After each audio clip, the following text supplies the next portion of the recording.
There was a man in his late 60s who believed his body was doing just fine. No pain, no illness. Everything felt normal. Until one day, his doctor asked him a simple question. When was the last time you felt truly energized? Without trying. He paused because he couldn't remember. Not yesterday, not last week. It had been a long time. And that's when something clicked. He wasn't sick, but something was missing. A signal. His body used to send naturally.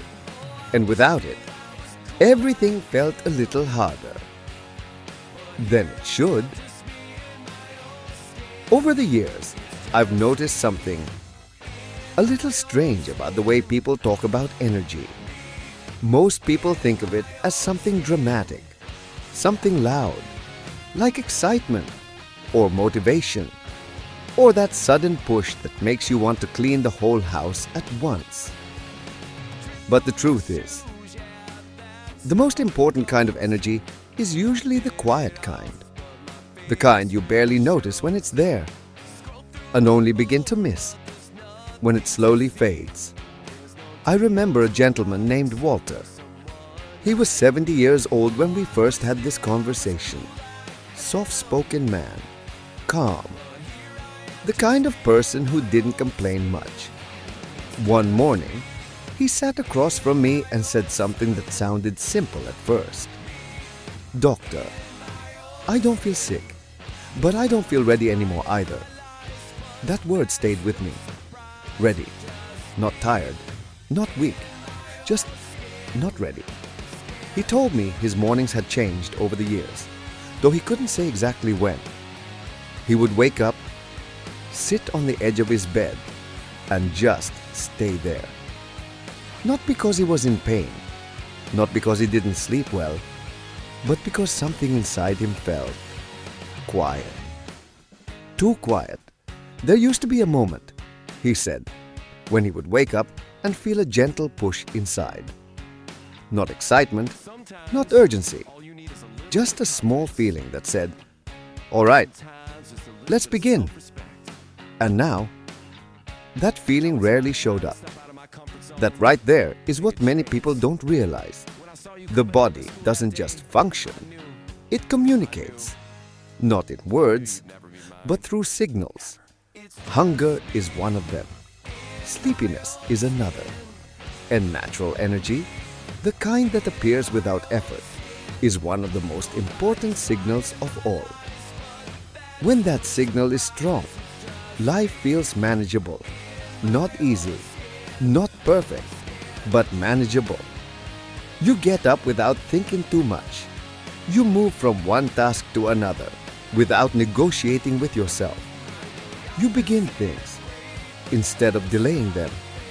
But when that signal weakens, everything changes in small, quiet ways. Nothing dramatic, just subtle shifts. Standing up feels like it requires a little more thought. Starting a chore feels slightly heavier than before. Even simple decisions begin to feel delayed. And here's the part that makes it difficult to notice. These changes don't happen overnight. They happen slowly, almost politely. So politely, in fact, that many people assume it's simply aging, doing what aging does. Walter believed that too, for years. He told me he thought this quiet loss of readiness was just part of getting older, something to accept, something to work around. But when we began talking about his daily routine, a pattern started to appear. Not an illness, not a disease, a pattern. And sometimes, patterns explain more than diagnoses ever could. When Walter and I started looking at his routine, I didn't ask him about symptoms at first. I asked him about his day. What time he woke up, what he did after breakfast, how often he moved. And at first, everything sounded perfectly reasonable. He woke up at the same hour every morning, made coffee, sat in his favorite chair, turned on the television, just to have some sound in the room. Nothing unusual, nothing alarming, but as he continued talking, small details began to stand out.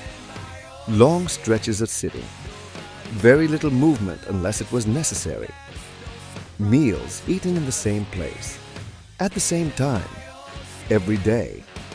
Life had become very predictable, and predictability, while comforting, can sometimes make the body quieter than it should be.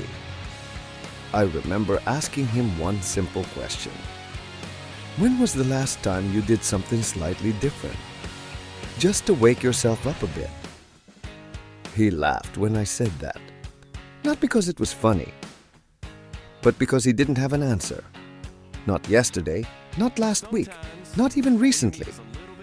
His days had slowly turned into repetition, and repetition, without challenge, sends a quiet message to the body. You don't need to stay sharp. I saw the same pattern once with a woman named Eleanor. She was 69. She told me she felt tired every afternoon, even though she hadn't done anything difficult. When we walked through her day, it became clear. Most of her movement happened within a few steps. Bedroom to kitchen, kitchen to chair, chair to television. Everything close, everything convenient. At first glance, that sounds comfortable. But comfort, when it becomes constant, sometimes dulls the body's response. So we made one small change, nothing dramatic. She began stepping outside after lunch, not for exercise, not for distance, just to feel fresh air and take a short walk down her driveway. The first few days, she told me it felt unnecessary, even a little silly, but she kept doing it. And after about a week, she noticed something she hadn't felt in a while.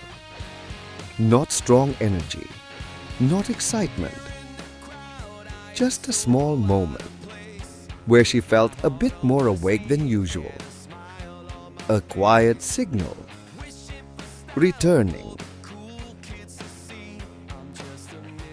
Now, here's something many people misunderstand about energy. When it starts to fade, most people try to replace it, not restore it, replace it. Coffee becomes the first solution.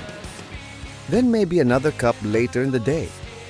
Sometimes longer naps, more sitting, more resting, hoping the tiredness will pass. And for a short time, those things can help, but they don't rebuild the signal. They only cover the silence. I once spoke with a retired mechanic named Louis, 72 years old. He told me, half joking, half serious, I drink more coffee now than I ever did when I was working, and I'm still tired. That statement stuck with me because Louis had spent decades using his body every day, walking, lifting, adjusting tools. His body had been active for most of his life, but after retirement, things changed quietly. More sitting, less movement, long afternoons in front of the television. Not harmful, just still, too still. And over time, his body adapted. That's what the body does. It adapts to what we ask of it. If we move less, it prepares for less movement. If we challenge it less, it lowers its response. Not as punishment, but as efficiency. The body doesn't waste energy maintaining systems it doesn't need. So when movement disappears, readiness disappears with it. And this creates a slow cycle. Less energy leads to less activity. Less activity leads to even less energy. Until one day, the lower level feels normal, expected, almost permanent. But here's the part that gives people hope. The body remembers, even after years of slowing down, it remembers how to respond. It just needs a reason. Restoring that reason doesn't require dramatic effort. In fact, Dramatic effort often backfires. People try to do too much too quickly and end up exhausted or discouraged. What works better, much better, is something smaller, something steady. I remember working with a man named Thomas, 73 years old.